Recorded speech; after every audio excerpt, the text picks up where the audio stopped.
मानक चंद, कमला देवी, राकेश, नीतू, ऋषभ और Aayushi Musharraf, B123, Sethi colony, Jaipur. Shri Parshvanath re rolling mills limited, Durgapur 1, Bardhaman, west Bengal. Amita Jain, पत्नी अनिल कुमार जैन, संगीता जैन, पत्नी विपिन कुमार जैन। श्रीमती शशि बाला जैन, श्रेयांश जैन, श्रीमती अनुपमा जैन, शरीश जैन, श्रीमती शची जैन, चेतन जैन, अस्मित जैन, 54B, नवीन नगर, सहारनपुर, उत्तर प्रदेश। यशपाल जैन, श्रीमती सूरज जैन, शाहगढ़, सागर, मध्य प्रदेश। श्रीमती कमला देवी पाटनी, धर्मपत्नी स्वर्गीय श्री मदन लाल जी पाटनी, सुपुत्र राजकुमार पाटनी, कैलाश चंद पाटनी, प्रकाश चंद पाटनी, प्रदीप कुमार पाटनी, अनिल कुमार पाटनी, इम्फाल, मणिपुर। लक्ष्मी देवी जैन, सीमा जैन, धर्मपत्नी श्री अशोक जैन, मेहुल जैन, शाश्वत जैन, प्लॉट नंबर 658, महावीर नगर, प्रथम, जयपुर, राजस्थान। श्री दिगंबर जैन, महिला शास्त्र सभा, सूर्यनगर, गाजियाबाद। श्री सन्मति महिला मंडल, श्री दिगंबर जैन मंदिर, सेठी कॉलोनी, आगरा रोड, जयपुर। जय जिनेन्द्र इति परम ज्योतिः समं समस्तैरनंत पर्यायै दर्पणतलैव सकला प्रतिफलति पदार्थ मालिका यत्र। पंच परमेष्ठी भगवान की जय। इस श्लोक में, पिछले श्लोक में आचार्य भगवान अमृतचंद स्वामी महाराज ने चारित्र के 2 भेदों की चर्चा की थी। इस श्लोक में आज हम उस चारित्र के स्वामी, जो 2 प्रकार का चारित्र कहा गया है, सर्वदेश चारित्र और एकदेश चारित्र, उनके कौन स्वामी होते हैं, उनको पालन करने वाले कौन होते हैं, उनकी चर्चा करेंगे। आइए उच्चारण करते हैं। निरतः कार्ष्ण्य निवृत्तौ, निरतः कार्ष्ण्य निवृत्तौ, भवति यतिः समय सारभूतोऽयम्, भवति यतिः समय सारभूतोऽयम्, या त्वेक देश विरतिर्, या त्वेक देश विरतिर्, निरतस्तस्यामुपासको भवति, निरतस्तस्यामुपासको भवति। एक साथ बोलिए। निरतः कार्ष्ण्य निवृत्तौ, भवति यतिः समय सारभूतोऽयम्, या त्वेक देश विरतिर्, निरतस्तस्यामुपासको भवति। आइए एक एक शब्द का अर्थ समझते हैं। निरतः अर्थात लवलीन, तल्लीन। कार्ष्ण्य निवृत्तौ, कार्ष्ण्य अर्थात संपूर्ण रूप से, निवृत्तौ अर्थात छूट चुके हैं जो। पिछले श्लोक में 5 पापों की चर्चा की गई थी, उनसे जो निवृत्त हो चुके हैं। सर्वदेश त्याग रूप, भवति होते हैं, यति ही अर्थात मुनि महाराज, समयसार भूतः अयम, अयम अर्थात यह, यति ही अर्थात मुनि महाराज, समयसार भूतः, समय अर्थात आत्मा, आत्म स्वरूप में जो लीन अर्थात शुद्धोपयोग, उस शुद्धोपयोग में जो लीन होते हैं। पूरी पंक्ति का अर्थ हुआ, जो जिन मुनि महाराज ने संपूर्ण रूप से 5 पापों का त्याग कर दिया, सर्वदेश त्याग रूप चारित्र का जिन्होंने पालन कर लिया है, ऐसे वह मुनि महाराज शुद्धोपयोग रूप होते हैं। या त्वेक देश विरति ही, या अर्थात जो, तू अर्थात और, एक देश विरति ही जिनकी विरक्ति, जिनका त्याग एक देश हुआ है, कुछ हुआ है, स्थावर का त्याग न होकर के मात्र त्रस हिंसा का ही जिन्होंने त्याग किया है, ऐसे निरतः तस्याम उपासको, निरतः अर्थात लगे हुए हैं, तस्याम अर्थात उसमें, उस एक देश त्याग में जो लगे हुए हैं, ऐसे उपासकः भवति, उपासक अर्थात श्रावक, भवति अर्थात होते हैं। भैया जी, उपयोग कितने प्रकार के होते हैं? आचार्यों ने शास्त्रों में उपयोग के 3 भेद किए हैं, अशुभोपयोग, शुभोपयोग और शुद्धोपयोग। विषय कषाय रूप प्रवृत्ति से युक्त होकर के आत्मा के तीव्र कषाय रूप जहाँ परिणाम होते हैं वह अशुभोपयोग कहलाता है। मंद कषाय रूप आत्मा के जहाँ परिणाम होते हैं वह शुभोपयोग कहलाता है। और जहाँ किंचित मात्र भी कषाय नहीं होती, कषाय रहित आत्मा के परिणामों को शुद्धोपयोग कहते हैं। इस तरह 3 प्रकार के उपयोग कहे गए हैं। भैया जी, इन उपयोगों के गुणस्थान कौन कौन से होते हैं? गुणस्थान के संबंध में आचार्यों के 2 प्रकार के मत हैं। 2 चीज़ें हैं, एक अध्यात्म और एक आगम। जहाँ आत्मा का वर्णन किया जाता है ऐसे शास्त्र द्रव्यानुयोग के कहलाते हैं, जिन्हें अध्यात्म कहते हैं, और जहाँ कर्णानुयोग का वर्णन है उन्हें आगम कहते हैं। दोनों दृष्टियों से हम विचार करते हैं। अध्यात्म के अनुसार, द्रव्यानुयोग की दृष्टि के अनुसार 3 उपयोगों में अशुभोपयोग के गुणस्थान 1 से 3, शुभोपयोग के गुणस्थान 4 से 7 और शुद्धोपयोग के गुणस्थान 7 से 12 कहे गए हैं। और जहाँ कर्णानुयोग की चर्चा की जाती है, आगम की दृष्टि देखी जाती है, अशुभोपयोग के गुणस्थान 1 से 3, शुभोपयोग का गुणस्थान 4 से 10 और शुद्धोपयोग 11वें और 12वें गुणस्थान में। उपयोग 12वें गुणस्थान तक होते हैं। इस तरह इन दोनों दृष्टियों की अपेक्षा से हमें उपयोग के गुणस्थानों को समझना चाहिए। भैया जी, योग और उपयोग में क्या अंतर है? योग और उपयोग दोनों शब्द हमें एक जैसे प्रतीत होते हैं, लेकिन बहुत अंतर है। योग की परिभाषा आचार्य उमा स्वामी महाराज जी ने तत्वार्थ सूत्र में लिखी, काय वांग मनः कर्म योग है, अर्थात मन वचन काय की क्रिया से आत्म प्रदेशों में जो परिस्पंदन होता है, जो हलन चलन होता है, उसे योग कहते हैं। हम मन से कुछ भी विचारें, वचनों से कुछ भी बोलें अथवा शरीर के द्वारा कुछ भी क्रिया करें, इन तीनों के निमित्त से जो आत्मा में हलन चलन हुआ, आत्म प्रदेशों में जो क्रिया हुई, उसी का नाम योग है।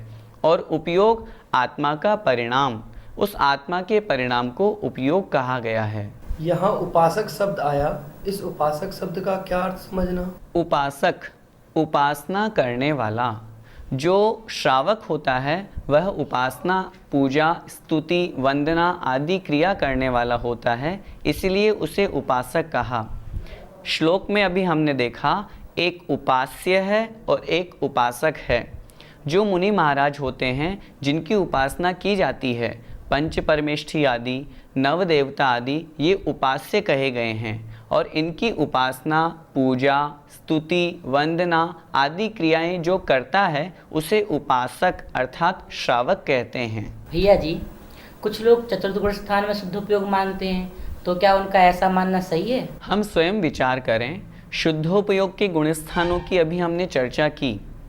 उन दोनों परंपराओं के अनुसार, अध्यात्म और आगम के अनुसार, जहाँ अध्यात्म की चर्चा की तो 7वें गुणस्थान से शुद्धोपयोग का प्रारंभ बताया। जहाँ आगम की चर्चा की तो 11वें और 12वें गुणस्थान में शुद्धोपयोग बताया। किन्हीं भी आचार्यों ने किसी भी शास्त्र में चतुर्थ गुणस्थान में शुद्धोपयोग नहीं लिखा।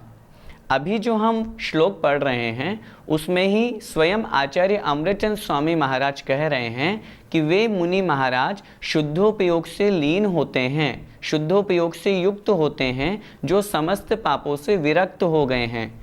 तो मुनि महाराज चतुर्थ गुणस्थानवर्ती तो नहीं हैं। यहाँ उन मुनि महाराज की चर्चा है जो समस्त पापों से रहित होकर 6वें 7वें गुणस्थान को प्राप्त होकर आगे अपनी शुद्ध आत्मा में लीन हो गए हैं। इसलिए कषायों का पूर्ण अभाव जहाँ पर हो जाता है, उस आगम दृष्टि के अनुसार 11वें और 12वें गुणस्थान में शुद्धोपयोग मानना चाहिए। और जहाँ प्रवृत्ति रूप से, जहाँ बाहरी कषाय, मंद कषाय भी नहीं है, वहाँ 7वें आदि गुणस्थान से शुद्धोपयोग मानना चाहिए, उससे पूर्व नहीं। 5 पापों के एक देश त्याग से हमें क्या समझना चाहिए? हिंसा, झूठ, चोरी, कुशील और परिग्रह, ये 5 पाप होते हैं। इन पांचों पापों का एक देश त्याग अर्थात स्थूल रूप से त्याग करना, जैसे हिंसा, त्रस और स्थावर दो प्रकार के जीव जो कहे गए हैं उनकी की जाती है अथवा उनकी होती है। एक देश त्याग से तात्पर्य है त्रस हिंसा को त्याग वृथा थावर न सहारे, अर्थात त्रस हिंसा को पूर्ण रूप से त्याग करके जो व्यर्थ में स्थावर जीवों की हिंसा को भी नहीं करता। जहाँ सेकंड नंबर पर झूठ की चर्चा आती है, स्थूल रूप से झूठ का त्याग करना, स्थूल रूप से चोरी का त्याग करना, अपनी स्त्री के सिवाय अन्य स्त्रियों में माँ, बहन और बेटी की भावना रखना। जहाँ परिग्रह की चर्चा की गई है, अपनी आवश्यकता अनुसार ही परिग्रह रखना, लिमिटेड, सीमित कर लेना। इन पांचों पापों को किंचित मात्र जो स्वयं आवश्यक है सूक्ष्म त्याग नहीं हो पाने से स्थूल रूप से त्याग करना। जहाँ 4 प्रकार की हिंसा कही गई है उनमें भी संकल्पी हिंसा के तो हम त्यागी हो सकते हैं। 3 प्रकार की आरंभी, उद्योगी और विरोधी, इनका भी हम जितना हो सके उतना त्याग करें। हम श्रावक हैं, इस तरह हिंसा का एक देश त्याग कर सकते हैं। इस प्रकार हमने यहाँ चारित्र के दोनों भेदों के जो स्वामी हैं ऐसे मुनि महाराज और श्रावकों की चर्चा की। आइए अग्रिम श्लोक में हम हिंसा के व्यापक स्वरूप को समझते हैं, जिसमें आचार्य अमृतचंद स्वामी महाराज की व्यापक दृष्टि फलित होती है। आत्म परिणाम हिंसन, आत्म परिणाम हिंसन, हेतुत्वात् सर्वमेव हिंसैतत्, हेतुत्वात् सर्वमेव हिंसैतत्, अनृतवचनादि केवल, अनृतवचनादि केवल, मुदाहृतं शिष्यबोधाय, मुदाहृतं शिष्यबोधाय। आइए एक एक शब्द का अर्थ समझते हैं। आत्म परिणाम हिंसन, आत्म अर्थात आत्मा के, परिणाम अर्थात परिणाम भावों की, हिंसन अर्थात हिंसा, हेतुत्वात् सर्वम एव, हेतुत्वात् अर्थात होने से, कारण होने से, सर्वम एव सब ही, हिंसा एतत्, एतत् मतलब यह, हिंसा मतलब हिंसा है। आत्मा के परिणामों की हिंसा होने से यह सब ही हिंसा है। अनृत वचनादि केवलम, अनृत अर्थात झूठ, असत्य, वचन आदि, कथन आदि, झूठ वचन जो कहे हैं अर्थात झूठ, चोरी, कुशील और परिग्रह, ये तो केवलम अर्थात केवल, उदाहृतम उदाहरण स्वरूप हैं। शिष्य बोधाय, शिष्य के बोध के लिए, बोध अर्थात ज्ञान के लिए, शिष्यों को ज्ञान कराने के लिए और शिष्य को अधिक अच्छी तरह से समझाने के लिए झूठ, चोरी, कुशील और परिग्रह आदि जो पाप कहे गए हैं ये मात्र उदाहरण स्वरूप हैं, वास्तव में तो हिंसा ही है। इस श्लोक में आचार्य अमृतचंद स्वामी महाराज मुख्य हिंसा को ही कह रहे हैं। भैया जी, झूठ बोलने में हिंसा कैसे होगी? आचार्य अमृतचंद स्वामी महाराज के द्वारा कथित इस श्लोक को अभी हमने पढ़ा। आत्मा के परिणामों की हिंसा होने से, जहाँ कारण आत्मा के परिणामों की हिंसा है वहीं पर ही हिंसा हो गई। आपने कहा झूठ बोलने से हिंसा कैसे, तो झूठ बोलने से आत्मा के परिणामों की, आत्मा के भावों की हिंसा हुई कि नहीं? झूठ बोलना आत्मा का विकारी भाव है तो स्वभाव तो नहीं है, तो असत्य बोलने से आत्मा का जो स्वभाव सत्य वचन बोलना था उसका अभाव होने के कारण झूठ बोलने से आत्मा के परिणामों की हिंसा कही गई, इसीलिए यहाँ पर उसे हिंसा रूप कथन किया गया।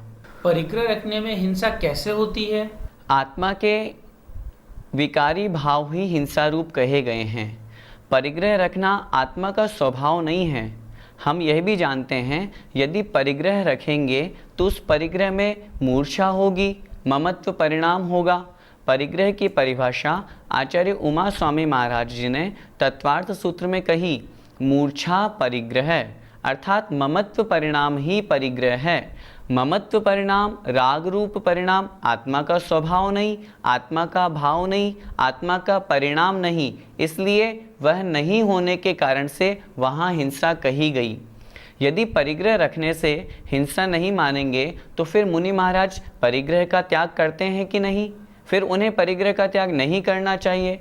वास्तविक दृष्टि से अगर देखा जाए तो परिग्रह के कारण से उसमें राग द्वेष रूप परिणाम होते हैं। उन विकारी भावों के कारण से ही आत्मा के जो परिणाम हैं, शुद्ध भाव हैं, उनकी हिंसा हुई और इसीलिए परिग्रह को हिंसा कहा गया। भैया जी, यदि पांचों ही पापों में हिंसा हिंसा हिंसा ही हिंसा है तो एक ही पाप कहना चाहिए, तो फिर पांचों पाप क्यों कहे? लिखा है ना, उदाहरतम शिष्य बोधाय, शिष्य के बोध के लिए हम जैसे अज्ञानी जनों को और अधिक विस्तृत विवेचन से समझ में आता है, इसलिए समझाने के लिए उदाहरण स्वरूप झूठ, चोरी, कुशील और परिग्रह का भी वर्णन किया। वास्तविकता में देखा जाए तो हिंसा ही पाप है। झूठ बोलने से भी हिंसा है, चोरी करने से भी हिंसा है, कुशील करने से भी हिंसा है और परिग्रह रखने से भी हिंसा है। और हिंसा जहाँ होगी वहाँ पर आत्मा के परिणामों का घात हुआ। झूठ बोलने से भी आत्मा के परिणामों का घात हुआ, चोरी करने से भी विकारी भाव होने से आत्म परिणामों की हिंसा हुई। इसीलिए पांचों पापों रूप हिंसा ही होती है, लेकिन फिर भी विस्तृत समझाने से हमें समझ में आता है। इसी दृष्टि को ध्यान में रखते हुए पांच पाप कहे गए हैं। और अधिक अगर हम दृष्टि डालें तो एकमात्र हिंसा पाप है। जहाँ पाप का पाप बताए वहाँ हिंसा आदि पांच पाप कहे गए। और अधिक विवेचन करेंगे तो और अनेक प्रकार की हिंसा होती है। इस तरह मुख्य तो हिंसा ही है, बाकी झूठ, चोरी, कुशील और परिग्रह, इनके अलावा और भी अनेक प्रकार के पाप होते हैं। क्या हंसने से, डर लगने से भी हिंसा होती है? हाँ, क्यों नहीं। हंसना आत्मा का स्वभाव नहीं है, डर लगना आत्मा का स्वभाव नहीं है। और जहाँ आत्मा के स्वभाव का घात होगा वहाँ हिंसा होगी। आत्म परिणाम हिंसन, आत्मा के परिणामों की हिंसा होना। डर लगने से, हंसने से, राग द्वेष आदि क्रिया करने से, विकारी भाव होने से हिंसा कही गई है। भैया जी, फिर तो शुद्धोपयोग से बाहर हर कार्यों में ही हिंसा हो गई। हाँ, जहाँ पर आत्म परिणाम से रहित हुआ वह जीव, तुरंत वहाँ पर हिंसा कही गई है। जहाँ हम शुद्धोपयोग की चर्चा करते हैं तो दो दृष्टि हमारे समक्ष आती है। सातवें आदि गुणस्थान से जब हम शुद्धोपयोग मानते हैं अध्यात्म की दृष्टि से, तो वहाँ पर भी मंद कषाय रूप परिणाम होने से, अति मंद कषाय रूप परिणाम होने से किंचित हिंसा कही गई है। जहाँ पूर्ण रूप से, जहाँ कर्णान्योग की दृष्टि से विचार करते हैं आगम की अपेक्षा 11वें और 12वें गुणस्थान में, वहाँ पर कषाय किंचित मात्र भी नहीं है। इसलिए उस शुद्धोपयोग में किंचित मात्र भी हिंसा नहीं है। और शुद्धोपयोग से रहित जहाँ हुए वहाँ पर पूर्ण रूप से आत्म परिणामों के घात की वजह से, आत्म परिणामों अथवा विकारी भाव आ जाने के कारण से हिंसा कही गई है। भैया जी, तो फिर हम प्रति समय हिंसा करते हैं? आत्मा में कषाय रूप परिणाम होने से हिंसा होती है, क्योंकि आत्मा के शुद्ध परिणामों की हिंसा हुई। हमारे प्रति समय कषाय रहती है, इसलिए हम प्रति समय हिंसा से युक्त हैं। जहाँ चतुर्थ गुण स्थान तक की चर्चा करें तो तीव्र कषाय होने के कारण से वहाँ जीव के हिंसा है। देशव्रति के किंचित कषाय कम हुई तो कम हिंसा। और उसके आगे महाव्रति की चर्चा करें तो और कषाय कम हुई, मंद हुई तो और कम हिंसा। जहाँ सातवें आदि गुण स्थान में शुद्धोपयोग में लीन मुनि महाराज हैं तो और अधिक कषायों का मंद भाव हुआ तो वहाँ पर और कम हिंसा। और जहाँ कषाय किंचित मात्र भी नहीं है वहाँ पूर्ण रूप से हिंसा से रहित वह जीव हो जाता है। वास्तव में जहाँ आत्मा के परिणामों का घात हो गया उसी का नाम हिंसा है। तो प्रति समय होने वाली हिंसा से हम कैसे बचें?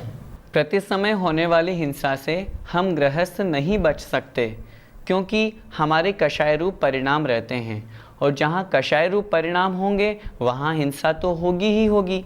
इसलिए पूर्व के श्लोकों में जहाँ अमृतचंद स्वामी महाराज ने सकल कषाय विमुक्तम यह कथन किया कि जहाँ संपूर्ण रूप से कषायों से रहित भाव हैं, ऐसे शुद्धोपयोग रूप दशा है, वहाँ पर ही हम हिंसा से बच सकते हैं।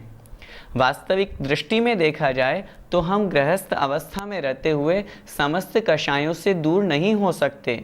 प्रति समय हमारे मन में राग द्वेष कषाय विषय रूप परिणाम चलते ही रहते हैं। ऐसी अवस्था में हम कैसे बचें? कोशिश हम यह करें कि उस अवस्था को प्राप्त करें जिस अवस्था में संपूर्ण रूप से हम कषायों से विमुक्त हो जाएं।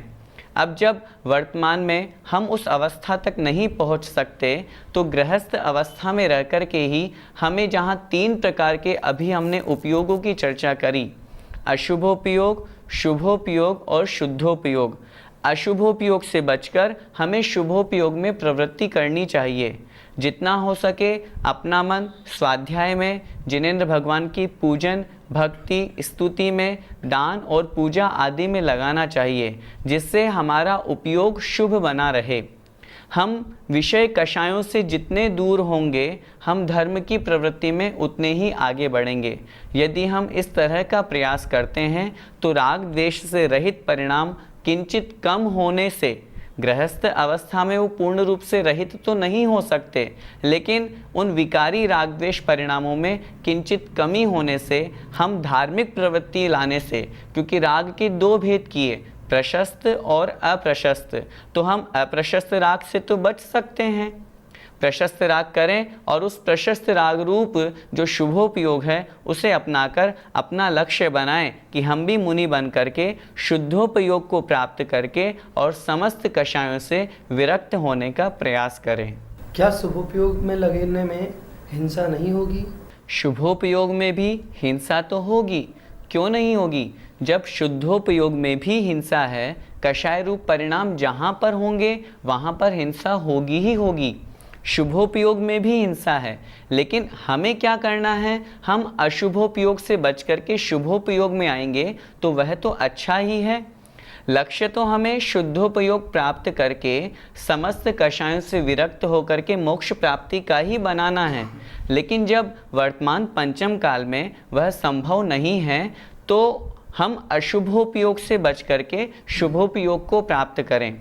चूँकि सुबह से लेकर शाम तक रात में हमारे हमेशा परिणाम विषय कषाय रूप बने रहते हैं। हमें कोशिश करनी चाहिए कि जितना हो सके हम उन विषय कषाय रूप परिणामों से दूर रहें। राग द्वेष की बातें दिन भर इसका लेना उसका देना, सुबह से शाम तक हम यही करते रहते हैं। हम उनसे बचेंगे तो अशुभोपयोग से बचे, अशुभ उपयोग से बच करके हम शुभोपयोग में आए, और जब उस अवस्था को हम प्राप्त हो जाएंगे तो लक्ष्य बनाएं कि धीरे धीरे हम शुद्धोपयोग की ओर आगे प्रवृत्ति बनाएं। उसके लिए हमें मुनि अवस्था को धारण करना ही पड़ेगा। गृहस्थ अवस्था में अशुभोपयोग से बचकर शुभोपयोग को प्राप्त करें। आज की ज्ञानशाला में इस श्लोक से हमने क्या समझा?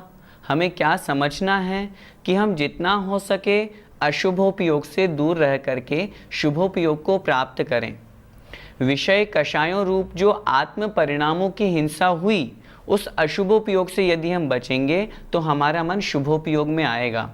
हम मंदिर में बैठे हैं, पूजा करने के लिए आए हैं, आधा 1 घंटा हम मंदिर में बैठकर पूजा करते हैं, लेकिन फिर भी हमारा मन इधर उधर विषय कषायों में जाता है। हम कोशिश करें कि अपने मन को उसी स्थान पर उन्हीं जिनेंद्र भगवान की पूजा स्तुति में लगाएं। सिर्फ पूजा ही नहीं, हम जिस समय जो कार्य करें उसमें हमारा मन लगे। स्वाध्याय में, पूजा स्तुति में, तीर्थ यात्रा वंदना आदि क्रियाओं में यदि हम ऐसे शुभोपयोग के कार्य करेंगे तो निश्चित रूप से जो अशुभ प्रवृत्ति है, जो योग और उपयोग हमारा अशुभ की ओर जा रहा था, उसको हमने रोककर शुभ की ओर ला दिया, और शुभ की ओर ला दिया तो हमारा और आपका यह स्वाध्याय करना, पढ़ना, सुनना और सुनाना सार्थक हो जाएगा। मुझे पूरी उम्मीद है कि इस एपिसोड से, इस श्लोक से हमें यही समझना चाहिए कि जितना हो सके अशुभ उपयोग से बचें और शुभोपयोग में प्रवृत्ति करें। जय जिनेंद्र। मानक चंद, कमला देवी, राकेश, नीतू, ऋषभ, और Aayushi Musharraf B123 Sethi colony Jaipur. Shri Parshvanath re rolling mills limited Durgapur 1 Bardhaman west Bengal. Amita Jain पत्नी अनिल कुमार जैन, संगीता जैन पत्नी विपिन कुमार जैन। श्रीमती शशि बाला जैन, श्रेयांश जैन, श्रीमती अनुपमा जैन, शरीश जैन, श्रीमती शची जैन, चेतन जैन, अस्मित जैन, 54B नवीन नगर, सहारनपुर उत्तर प्रदेश। यशपाल जैन, श्रीमती सूरज जैन, शाहगढ़, सागर मध्य प्रदेश। श्रीमती कमला देवी पाटनी, धर्मपत्नी स्वर्गीय श्री मदन लाल जी पाटनी, सुपुत्र राजकुमार पाटनी, कैलाश चंद पाटनी, प्रकाश चंद पाटनी, प्रदीप कुमार पाटनी, अनिल कुमार पाटनी, इम्फाल मणिपुर। लक्ष्मी देवी जैन, सीमा जैन, धर्मपत्नी श्री अशोक जैन, मेहुल जैन, शाश्वत जैन, प्लॉट नंबर 658, महावीर नगर, प्रथम जयपुर राजस्थान।